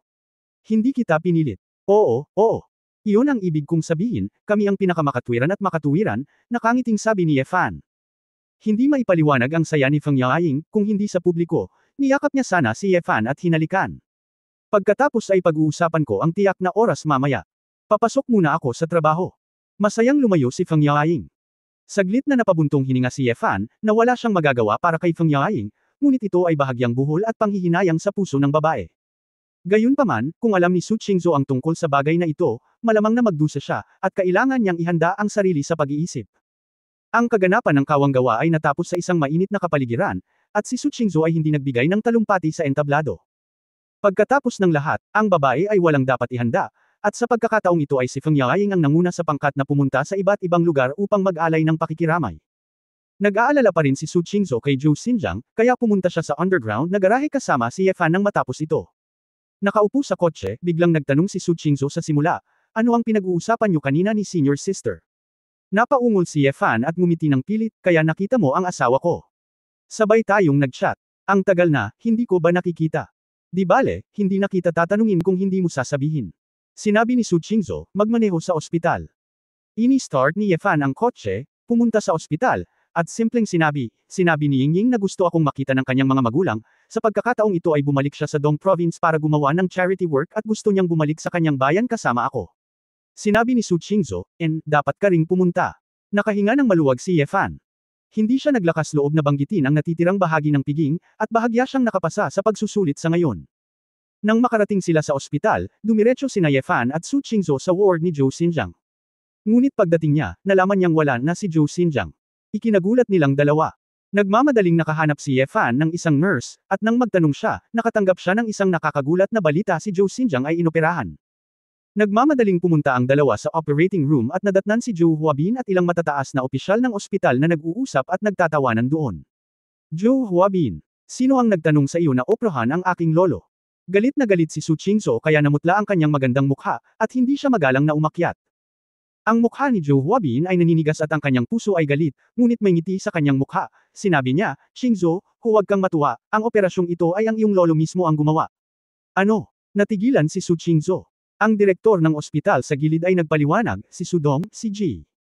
Zhou Xinjiang, ay lumagda sa form ng pahintulot para sa operasyon ngayong umaga, kaya walang problema sa pamamaraan. Paano ito posible? Hindi ito binanggit ni Lolo sa akin. Galit na sabi ni Su Qingzhou. Iniabot ni Zhou Huabin ang isang dokumento kay Su Qingzhou at sinabing, Qingzhou, ang Xinjiang ay pag-aari ng aming pamilya Zhou, at hindi siya sasaktan ng sarili naming mga tao. Dapat alam ni Xinjiang iyon. Kinuha ni Su Qingzhou ang dokumento at tiningnan ang pirma ni Zhou Xinjiang, walang imik. Ang mukha ni Ye Fan ay lumulubog na parang tubig, naiisip na niya kung tungkol saan ang lahat ng ito. Malinaw, para kay Zhou Xinjiang, ang malaking tao ng pamilya Zhou ay gustong operahan siya, pagkatapos siya ay 100% pinagkakatiwalaan. At huwag maglakas loob na labagin ang gayong magandang intensyon. Sa makatuwid, walang pagpipilian si Zhou Xinjiang kundi pirmahan ang form ng pahintulot ng masunurin. Huwag mag-alala, inimbitahan ko ang pinakamahusay na cardiac surgeon sa SIA, ang punong cardiac surgeon ng Jingcheng Medical University, si Professor Yin Renjia, na dumating ng magdamag para operahan si Uncle Xinjiang. Ye Fan, ang operation plan na binanggit mo, Yin Renjia. Pumayag din ang propesor, nakagawa na siya ng plano, at siguradong walang problema ang operasyon. Nakangiting sabi ni Zhou Huabin. Ang dean sa gilid ay tumanggaw din at nagpuri. Oo, Sudong, si Professor Yin ang pinakamakapangyarihang cardiac surgeon sa buong bansa ng SIA. Ang rate ng tagumpay ng kanyang operasyon ay 100% at hindi siya nabigo. Makinig ka, Qingzhou, Ye Fan, dapat kang makatiyak ngayon. Si Zhou Huabin ay mukhang may mabuting hangarin. Sumimangot si Ye Fan at sinabing, buksan mo ang operating room, gusto kong pumasok at panoorin ang operasyon. Kinaikit ni Zhou Huabin ang kanyang mga mata at pilit na ngumiti. Ye Fan, hindi na kailangan, si Professor Yin ay napaka-experience at magiging maayos ito. Kung gagamitin mo lang ang planong sinabi ko kahapon, ang operasyon ay magiging napakahalaga. Kung may pagkakataong mabaigo, kailangan kong pumasok at manood. Mataimtim na sabi ni Ye Fan. Ibinaba ni Zhou Huabin ang kanyang ulo at ngumiti, kung hindi, kung mayroong anumang sitwasyon sa loob, papasukin ka namin. Bang! Bago pa matapos magsalita si Zhou Huabin, binaril na siya ni Ye Fan at sinunggaban siya. Leeg, isinandal ang buong katawan niya sa dingding, at isinabot sa ere. Si Zhou Huabin ay labis na natakot, ang kanyang mga paa ay nanginginig, ang kanyang mga mata ay puno ng takot. Natigilan din ang dean at iba pang nasa gilid, ngunit walang nang ahas na kumbansihin sila. Pagkatapos ng lahat, hindi sila nang ahas na pukawin si Su Qingzhou. Malamig na tiningnan ni Ye Fan si Zhou Huabin at sinabing, hindi ko hiningi ang iyong pahintulot. Inuutusan kita. Kung hindi ka makikipagtulungan sa akin, ilalabas kita at ang Professor Yin na iyon sa ospital para patayin. Alam ni Zhou Huabin na ang lakas ni Ye Fan ay madaling pumatay sa kanya, kahit na ayaw at galit siya, sa sobrang takot niya ay halos mabasa niya ang kanyang pantalon. Hindi niya inaasahan na hindi papansinin ni Ye Fan ang mukha ng kanilang pamilya Zhou at kumilos ng hindi makatwiran. Okay. Nahihirapang tumanggo si Zhou Huabin at sumang-ayon. Pagkatapos ay ibinaba siya ni Ye Fan, lumingon sa dean at sinabing, bakit nakatayo ka pa dyan, buksan mo ang pinto. Kabanata 1978 Awtoridad. Siyempre, ang mga tao sa 1098. Ang ospital ay hindi nang ahas na magsalita nang walang kaparirikan. Pagkatapos buksan ang pinto, hayaang kumpletuhin ni Ye Fan at ng iba ang mga hakbang sa pagdidisinfekta, isuot ang surgical gown, at pumasok sa operating room. Sa oras na ito, isang matangkad na nasa katanghali ang gulang na lalaking doktor na may mukha ng kabayo sa loob ang nagsimula na ng operasyon. Nang makitang magkakasamang pumasok sa operating room ang ilang tao, sumimangot ang lalaking doktor at hindi nasisiyahang nagsabi, para saan ito? Si Zhou Huabin ay mayroon pa ring matagal na takot, at ipinaliwanag sa isang mapurol na tono, Professor Yin, ito si Ye Fan, siya. Ang iminungkahing plano ng operasyon. Ito ay si Su Qingzhou, ang apo ng pasyente. Wala akong pakialam kung sino sila, ang mga taong walang kinalaman sa operasyon, lahat ay lumabas at maghintay. Galit na sabi ni Yin Renjia. Medyo napahiya si Zhou Huabin, ito. Profesor Yin, nakatingin kami sa gilid, hindi dapat magkaroon ng epekto. Director Joe, dinala ko ang team para sa operasyon dahil sa mukha mo. Wala ka bang tiwala sa mga medical skills kung ngayong ganito ka? Tanong ni Yin Renjia. Direktang tanong ni Ye Fan, kung ang kanang ventricle ay nahiwa pagkatapos maghintay, ang tumor infiltration ay masyadong malaki, at hindi mo matukoy kung nasaan ang normal na myocardium, ano ang dapat mong gawin? Napangiti si Yin Renjia ng masama, nagbibiro ka ba? Kung ang tumor ay tumagos sa napakalawak na lugar, anong uri ng operasyon ang naroon? Siyempre, ito ay gagawing konserbatibong paggamot. Ibig sabihin, wala kang ibang record sa operasyon, sabi ni Ye Fan.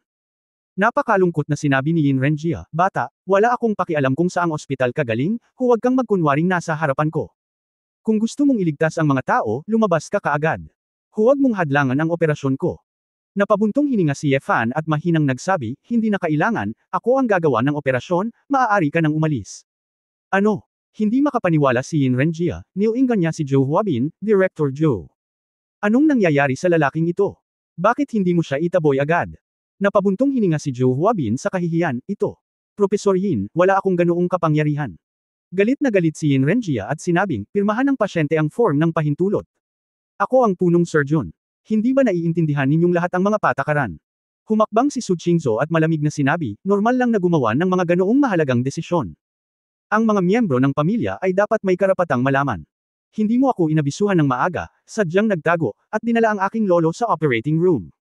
Kung hihilingin ko sa isang abogado na kasuhan ka, baka hindi ka makatayo. Ikaw. Nagngangalit si Yin Renjia at tinanong si Joe Huabin, Director Joe, kailangan mo akong bigyan ng paliwanag. Pinawisan si Joe Huabin sa kanyang noo at sinabing, oh. Profesor Yin, maaari kang magsagawa ng operasyon sa pasyente, kami ay nanunood. Hindi ka rin makakaapekto. Batay sa iyong mga kasanayan sa medikal, naniniwala ako na walang magiging problema. Pagkatapos ng operasyon, dodoblihin ko ang bayad sa operasyon para sa iyo, paano iyon? Napapikit si Yin Renjia at nagtanong. Sabi, doblehin ang bayad sa operasyon. Sigurado ka ba? Dumating ang kanyang koponan upang gawin ang operasyon, ngunit hindi mababa ang gastos. Kung ito ay dinoble, ito ay isang abot-langit na operasyon, at si Yin Renjia ay natural na naantig. May peke pa ba? At saka, kung iligtas mo ang Xinjiang, itong si Miss Su na mag-isa ay tiyak na hindi magtatroto ng masama sa team mo. Siya si Su Qingzhou ng Splendid Group. Dapat nasa balita at magazine ka. Nakita mo na ba? Sabi ni Joe Huabin. Nagulat si Yin Renjia, at sa kanya lang nakilala ang pagkakakilanlan ni Su Qingzhou. Dahil alam niyang isa talaga ito sa pinakamayamang babae sa buong estado ng Xia, agad itong pinagsisihan ni Yin Renjia, at hindi siya masyadong nakapagsalita ngayon. Ito pala. Lolo ni Sudong iyon, sorry, hindi ko lang nakilala, sabi ni Yin Renjia na may matigas na ngiti. Ayos lang, hindi pa tayo magkakilala noong una, mahinang sabi ni Su Qingzhou, dahil pinirmahan ng aking lolo ang form ng pahintulot, mainam na gawin ang operasyon para sa iyo, ngunit kailangan naming mag-asawa na manood sa tabi, at kung may problema, dapat tayong tumigil. Si Yin Renjia ay walang pagtutol sa pagkakataong ito. Ginagawa niya ang ganitong uri ng operasyon ng libre. Kung tutusin, maaari nitong utangin ng mayayaman sa iba. Okay. Yung dalawang yan please do it yourself. Si Yin Renjia ay puno ng lakas at nagplanong gumanap ng mahusay. Nalilitong tumingin si Ye Fan kay Su Qingzhou, asawa, hindi ba mas mabuting gawin ko ito ng direkta? Napabuntong hininga si Su Qingzhou, asawa, syempre mas nagtitiwala ako sa iyo, ngunit. Sana magkaroon ako ng mahirap na relasyon sa host, kaya pumirma ako sa kasunduan. Para kay Lolo, ang pamilyang Joe ang kanyang ugat, at iba ang kanyang damdamin para sa pamilyang Joe. Ayokong sumalungat sa kanyang kalooban. Tumango si Ye Fan bilang pag-unawa, hindi siya nagsalita, at tumayo sa tabi ng babae, pinapanood si Yin Renjia na ginagawa ang operasyon. Si Yin Renjia ay puno na ngayon ng mga eksperto sa industriya, at ang bawat hakbang ay napakaingat at propesyonal. Ang pagmamasid sa kanya na gumamit ng scalpel para buksan ang kanyang dibdib at hiwain ang kanyang puso, ang bawat hakbang ay tila napakakinis. Qingzhou, tingnan mo. Si Profesor Yin ay talagang isang napakahusay na surgeon. Gaano kaseloso ang kutsilyong ito? Talagang kinuha namin ang pinakamahusay na doktor upang gamutin ang iyong lolo. Si Joe Huabin ay nasiyahan din sa tabi niya, bamulong. Mag-imbita ng kredito. Itinaas ni Su Qingzhou ang kanyang puso sa kanyang lalamunan at hindi pinansin ang mga salita ni Joe Huabin. Sa wakas, ang kanang ventricle ay naputol at ang tumor sa loob ay makikita. At nang malantad ang sitwasyon sa loob, nagulat si Yin Renjia at na-freeze on the spot. Profesor Yin. Ano ang sitwasyon? Nag-aalalang tanong ni Joe Huabin. Komplikado ang mga mata ni Yin Renjia at walang magawang sinabi, wala nang ibang paraan, ang tumor ay sumalakay na ng higit pa sa inaasahan, tulad ng sinabi ng Ginoo noon, kaya hindi ko masabi kung nasaan ang malusog na myocardium at hindi maalis. Ano? Mukha ni Joe Huabin isang maputi at ayaw na mukha, wala na ba talagang paraan? Director Joe, isa ka ring doktor. Halika at tingnan mo ang iyong sarili, maaari ka bang tumulong? Umiling si Yin Renjia at bamantong hininga. Lumapit si Joe Huabin upang tingnan, na may bakas ng panghihinayang sa kanyang mga mata. Umiling, tumalikod at sinabing, Qingzhou, sinubukan talaga namin ang aming makakaya, ngunit sa kasong ito, maaari lamang naming wakasan ang operasyon at lumipat sa internal medicine. Tuwang-tuwang sinabi ni Su Qingzhou, ano ang ibig mong sabihin sa pagsusumikap sa abot ng iyong makakaya? Ito ay simula pa lamang, at sinabi mong hindi mo ito magagawa. Sudong, napaka-irresponsible para sa pasyente na magsagawa ng operasyon sa ganoong sitwasyon. Isa rin itong pagsasaalang-alang para sa huling buhay ng mga matatanda, paliwanag ni Yin Renjia sa kanyang sarili. Sa sandaling ito, pumunta si Ye Fan sa operating table at sinabing, dahil hindi mo ito magagawa, bitawan mo ako. Gagawin ko ito. Ano? Sina Yin Renjia at Joe Huabin ay parehong nagulat sa lalaki. Nagliwanag ang mga mata ni Su Qingzhou sa pag-asa, asawa, mayroon ka bang solusyon? Tumango si Ye Fan, hindi ba sinabi ko lang sa iyo kagabi, may naisip akong solusyon. Imposible. Umiling si Yin Renjia at sinabing, hindi maalis ang ganitong sitwasyon. Nagmamadali ring sinabi ni Joe Huabin, Ye Fan, hindi ito biro, hindi mo kailangang kumuha ng ganoong malaking panganib. Oo. Sinabi ni Fan Fanzing, inisip ko ang buong plano ng operasyon kahapon, at hindi ko itataya ang buhay ng isang pasyente. Zinc 6 Gypsar 6 Vekaukaxol Noito 4 Fxtir 2 or 1 var 37 Fas 48 Kextol, Aw Shambis Pituhing Dayop Shamroy 3Q. Ang plano. Anong plano? Hindi ako naniniwala na ang operasyon ay maaaring gawin ng ganito. Tinanong ni Yin Renjia, maaari ka bang maging mas mahusay kaysa sa authoritative diagnosis ng cardiac surgery department ng ating bansa? Chapter 1999 na kilala mo ba ako? 1099. Napabuntong hininga si Ye Fan, hindi ko alam kung gaano ka-autoridad ang iyong autoridad, at ayaw kong mag-aksaya ng oras na ipaliwanag ito sa iyo. Ang hindi kinakailangang pag-aaksaya ng oras ay hindi mabuti para sa operasyon, kaya tayo na. Ikaw. Si Yin Renjia ay hindi naniniwalang magtagumpay si Ye Fan, kaya sinabi niya, kung gayon, sabihin mo muna, kung nabigo ka, hindi mahalaga sa akin. Malamig na sinabi ni Su Qingzhou, Dr. Yin, hindi mo kailangang mag-alala. Upang maalis ang aming responsibilidad, hindi ka namin masisisi, mangyaring umalis ka. Si Yin Renjia ay lumayo ng hindi komportable na parang kumakain ng ipis, nakatingin kay Ye Fan ng may panghahamak, na may hitsura ng, paano mo ginagawang tanga ang iyong sarili, nakatayo sa isang tabi. Nangangamba si Joe Huabin at sinabing, Qingzhou, mula sa aking propesyonal na pananaw, ang operasyong ito ay masyadong mapanganib, dapat mong pag-isipang muli. Malamig na tumingin sa kanya si Su Qingzhou, at sinabing, nagtitiwala ako sa pasya ng asawa ko. Ikaw naman. Samantalang sinasamantala ang tiwala ng aking lolo sa iyo, lihim kong hiniling sa kanya na lagdaan ang form ng pahintulot, at isinulat ko ito. Nang inag ang puso ni Joe Huabin nang marinig niya ito, at ipinaliwanag niya sa isang nahihiyang ekspresyon, Qingzhou. Hindi ito ganito. Bilang isang resulta, pinandilatan siya ni Su Qingzhou, at si Joe Huabin ay labis na natakot kaya hindi na siya nang ahas na magsalita pa. Nanlamig ang mga kamay at paa ni Joe Huabin, at ang kanyang puso ay nabigla. Bakit ganito kalakas ang aura ng babaeng nasa 20s na ito?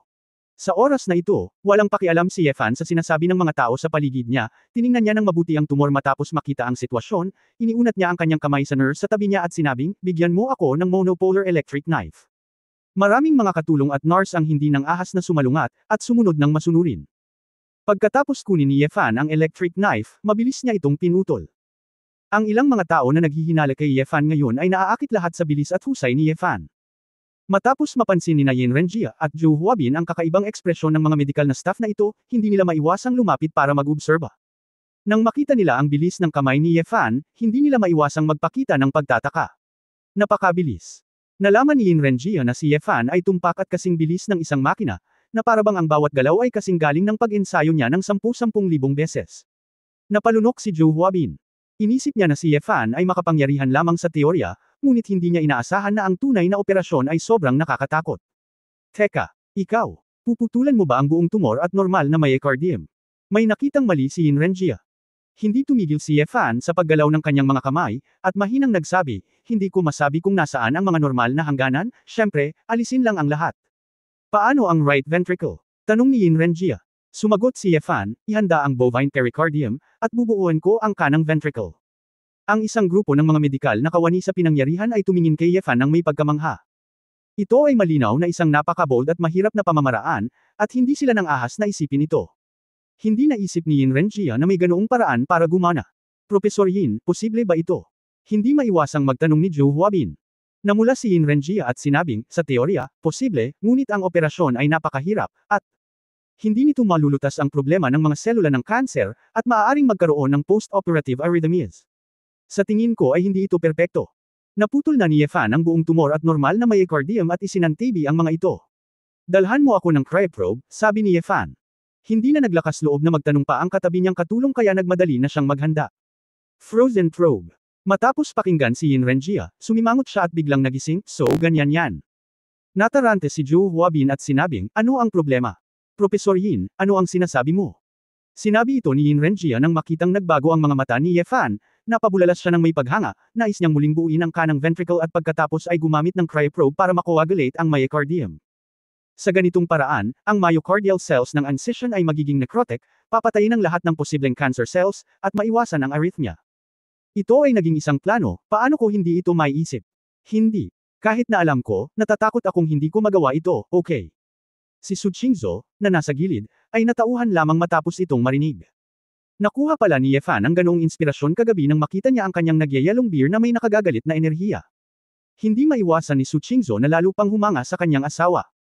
Palagi siyang makakaisip ng ilang mga kamanghamanghang ideya, maging ito ay cultivation o medikal na kasanayan, palagi siyang gumagawa ng mga tagumpay. Director Joe, sino itong binata na nagngangalang Yefan? Asawa lang ba talaga siya ni Su Dong? Paanong hindi ko pa narinig ang tungkol sa isang mahusay na surgeon?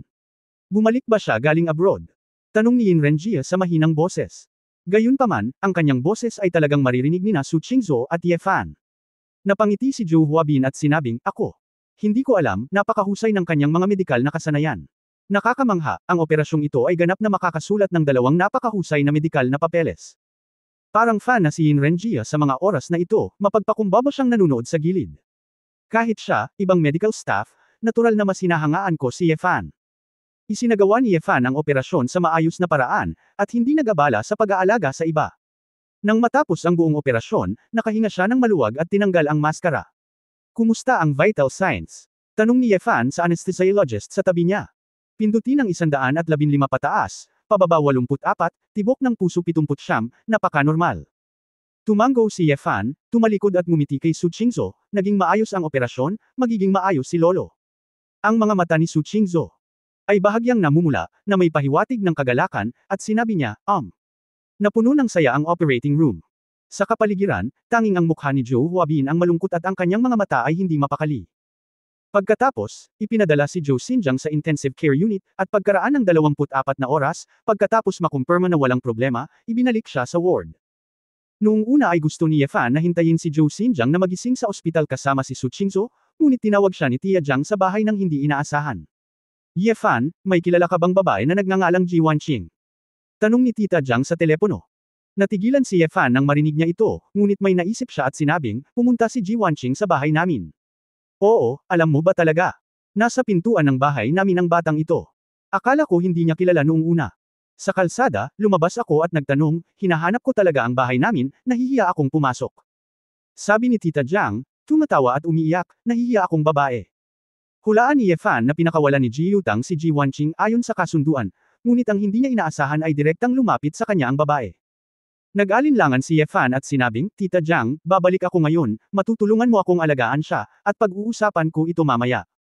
Hoy, ayos lang, maghintay ka, abala ang bata, malamang na mahirap ang daan, bibigyan ko muna siya ng makakain, sabi ni Tita Jiang, at ibinaba ang telepono.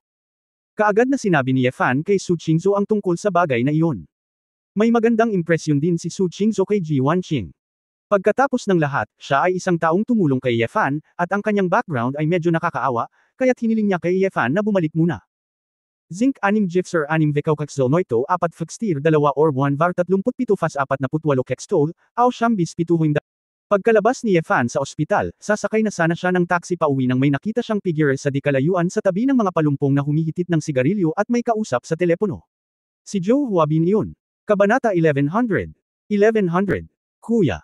Sinubukan ko talaga ang lahat, ngunit ang planong pag-opera na ginawa ni Yefan ay isang bagay na hindi pa natin narinig, sabi ni Zhou Huabin sa mahinang boses. Ang aming Zhou clan ay nagil-inang sa iyo sa loob ng napakaraming taon, at ginawa kang pinakabatang direktor ng Siagoo Medical Association. Ni hindi mo magagawa ang ganoong bagay. Sa orihinal, Ito ay isang bihirang pagkakataon para sa iyo na gumawa ng magagandang tagumpay, ngunit ginawa mo ito. Ngayon ito, naiinis si Su Qingzhou. Huabin, sa palagay ko ay hindi mo na kailangang bumalik sa angkan sa hinaharap, wala akong mukha upang sabihin sa mga matatanda, nanggaling kami sa iyong lahi, ikaw ay napakasayang. Namutla ang mukha ni Zhu Huabin, bakas ang determinasyon sa kanyang mga mata, at bamulong siya, kapatid, kung bibigyan mo pa ako ng kaunting oras, tiyak na babayaran ko ito, mayroon pa akong paraan. Talagang hahayaan kong magmakaawa muli si Su Qingzhou sa atin. Oh, kung gayon mas mabuting gawin mo ito sa lalong madaling panahon, at huwag magkamali. Kung hindi, ikaw mismo ang magdadala ng kahihinatnan. Oo, sumang-ayon si Zhu Huabin sa isang pangit na ekspresyon. Bagamat medyo malayo ang distansya, si Ye Fan, na papalabas na sana ng ospital, ay naririnig pa rin ng malinaw ang ilan sa mga salita ni Zhu Huabin. Nag-isip sandali si Ye Fan, at tinanong si Zhu Huabin kung ano ang kanyang gagawin, ngunit hindi niya ito makilala, at si Ye Fan ay masyadong tamad na magmalasakit sa gayong maliit na tao. Kaya, nagpadala si Ye Fan kay Su Qingzhou ng mensahe sa WeChat at kinausap ang babae, na hinihiling sa kanya na alagaang mabuti si Zhou Xinjiang. Mabilis na sumagot si Su Qingzhou ng, alam ko, at hindi na nagtanong pa. Alam ni Ye Fan na sa karunungan ni Su Qingzhou at sa kakayahan ni Gigu, tiyak na magiging madali ang pakikitungo kay Zhou Huabin, kaya hindi na siya nag-abala patungkol dito at sumakay ng taxi pauwi. Pagkarating sa bahay, si Tita Jiang ay abala sa kusina. Nang makitang bumalik si Ye Fan, napakamot si Tia Jiang sa kanyang ulo at sinabing, Ye Fan, kumain ka na ba ng tanghalian? Gumagawa ako ng beef noodles para sa batang babaeng iyon, bakit wala ka ring mangkok? Nagawa ko na rin. Tumango si Ye Fan at sinabing, okay, nagugutom na rin ako, Tita Jiang, mangyaring magdagdag ng isang nilagang itlog sa ating dalawa. Okay, nakangiting tugon ni Tia Jiang, at pagkatapos ay nag-aalalang nagtanong, nga pala, kamusta ang operasyon ni Mr. Zhou? Ngumiti si Ye Fan at sinabing, mabuti naman, naghihintay lang ng paggaling. Nako, ang galing. Hihintayin ko siya this time. Sa bahay natin tayo tumira. Anyway, dahil napakalaki ng bahay, kaya ko siyang alagaan dito. Kapag matanda na siya, paanong walang mag-aalaga sa kanya? Nakahinga ng maluwag si Tita Jiang. Nagkibit-balikat si Ye Fan, ang bagay na ito ay kailangan pa ring pagpasyahan ni na Su Qingzhou at Zhou Xinjiang. Tumingin siya sa paligid at nakitang wala si Ji Wanqing sa unang palapag, at sinabing, nasa itaas si Wanqing. Sabi ni Tita Jiang, oo. Nagayos ako ng guest room para makapagpahinga siya, gusto mo bang yayain siyang bumaba? Tumango si Ye Fan, tumalikod at naglakad sa itaas. Matapos mahanap ang silid kung nasaan si Ji Wanqing, kumatok si Ye Fan sa pinto at sinabing, Wanqing, ako ito. Sa sigaw na ito, narinig niya ang ilang abala sa loob, na sinundan ng tunog ng mga yabag ng paa sa sahig. Parang nagmamadaling buksan ng dalaga ang pinto. Halika. Kinakabahang tumugon si Ji Wanqing, at nagmamadaling binuksan ang pinto. Naligo lang siya, at hindi pa natutuyo ang asul niyang buhok, at medyo basa na. Ang pink at white na silk nightdress na suot niya ay ilang taon na rin, ngunit ang kanyang maislan at mabangong balikat at pink na leeg at mga braso ng jade ay parang suet jade, kaya hindi pinansin ng mga tao ang kanyang simpleng damit. Si Ji Wanqing ay hindi matangkad, mga 1.63 metro lamang, ngunit ang proporsyon ng kanyang katawan ay medyo perpekto. Tila manipis, hindi ko inaasahan na ang maluwag na damit na pantulog na ito ay nagpapakita ng magagandang kurba. Anong tubig hibiscus? Nakahinga lang. Pero kahit ganoon, nakakita at nakakain si Ye Fan ng mga taong parang ulap ng mga dilag, kaya hindi siya magiging ganoong klaseng kapatid na baboy dahil lang sa nakakita siya ng magandang babae. Ngunit sa sandaling ito, ang mga mata ni Ye Fan ay talagang nakatitig ng diretso sa mukha ni Ji Wanqing. Ang buong tao ay parang kaluluwang lumabas sa katawan. Ang kanyang mga mata ay nanatiling hindi gumagalaw, at ang kanyang bibig ay bahagyang nakabuka, na parabang siya ay baliw. Oo, Mr. Ye, ito ay. Si Ji Wanqing ay kumislap ng isang pares ng mga mata na parang tubig sa taglagas, at nang mapagtanto niya na ang ekspresyon ni Ye Fan ay, kakaiba, parang bigla siyang may naalala. Sa sobrang takot ni Ji Wanqing ay mabilis siyang tumalikod, at sa isang mapang-akit na sigaw, isinara niya ang pinto. Bang! Hindi na bumalik sa katinuan si Ye Fan hanggang sa marinig niya ang tunog ng pagsara ng pinto. Hinawakan niya ang kanyang mukha nang hindi namamalayan, saglit na nakasimangot, ngunit hindi makapagsalita ng mahabang panahon. Pagkatapos ng ilang minutong paghihintay ay bumukas ulit ang pinto. Nagpalit na si Ji Wanqing ng kulay abong casual na damit pang sports, ang kanyang katawan ay natakpan ng mahigpit, at kalahati ng kanyang mukha ay natatakpan ng isang itim na seda. Mr. Ye, sorry ngayon lang, ay. Hindi ako nagbihis ng maayos, sabi ni Ji Wanqing sa malambot at malambing na boses. Medyo nanginginig siguro siya dahil sa hindi mapakali. Sinulyapan ni Ye Fan ang malaking birthmark sa mukha ng batang babae, at hindi napigil ang panasan ang kanyang mukha, kumurap ng gusto ang kanyang mga mata. Pagkatapos mag-alinlangan at mag-isip ng 10 segundo, ngumiti si Ye Fan at umiling, na parang walang nangyari, at sinabing, ayos lang, medyo biglaan din ako, nandito ako para sabihin sa iyo na bumaba para kumain ng noodles, halos handa na si Tia Jiang. Pulang-pula ang mukha ni Ji Wanqing, ibinaba niya ang kanyang ulo, kinagat ang kanyang labi, at hindi naglakas loob na tumingin kay Ye Fan, sinabi niya, Oh, tama na. Gumawa ng ilang hakbang si Ye Fan at tumalikod. Nang may sasabihin pa sana siya, nakita niya si Ji Wanqing nagulat na nakatingin sa kanya. Natigilan si Ye Fan, iniisip kung sa tingin niya ay tatanungin siya nito tungkol sa kung ano ang nangyari ngayon. Gusto sana niyang magtanong, pero, base sa reaksyon ng dalaga, kung tatanungin niya ang sarili niya, natatakot ako na nakakahiya lang sa kanya. Anyway, if you should know, sooner or later malalaman mo rin. Ngumiti si Ye Fan at sinabing, kailangan mo ba ng hairdryer? Wala ka ba sa guest room mo? Pakuha ako ng isa para sa iyo. Sa wakas ay naunawaan ni Ji Wanqing, umiling siya, hindi. Hindi na kailangan, salamat. Ayos lang, nakarating ka na, kailangan nating maging mas nakakaaliw. Alam ni Ye Fan na nahihiya ang babae, kaya dinala niya ang babae sa banyo ng kanyang kwarto. Si Ji Wanqing ay nagsabi ng, salamat, ng ilang beses ng sunod-sunod, maingat na sinaksak ang hairdryer, at sinimulang hipan ang kanyang buhok. Tumingin si Ye Fan sa gilid, iniisip ang nangyari ngayon. Hindi niya sinasadyang tumingin mula sa likuran, at napag-alaman na ang ayos ng buhok ng dalaga ay talagang kaaya-aya at kaakit-akit. Bawat kilos ay puno ng mapang-akit na pagkababae. Ang pangunahing punto ay tila ito ay likas, sa halip na sadyang nagkakamot ng ulo. Ang punto ay, ang babaeng ito ay malinaw na nakasuot lamang ng ordinaryong casual na sportswear, kaya maaari niyang ipakita ang gayong estilo. Mr. Ye. Nakita ni Ji Wanqing ang mga mata ni Ye Fan sa salamin, at mahinang sinabi, masyado ba akong mabagal? Napagtanto ni Ye Fan na matagal siyang nakatitig sa iba, medyo nahihiyang sabihin, ay, wala, lalabas muna ako, pwede ka nang bumaba. Well, salamat Mr. Ye, masunerang tumango si Ji Wanqing. Pagtatapos ng kabanatang ito. For more videos, click on the notification bell.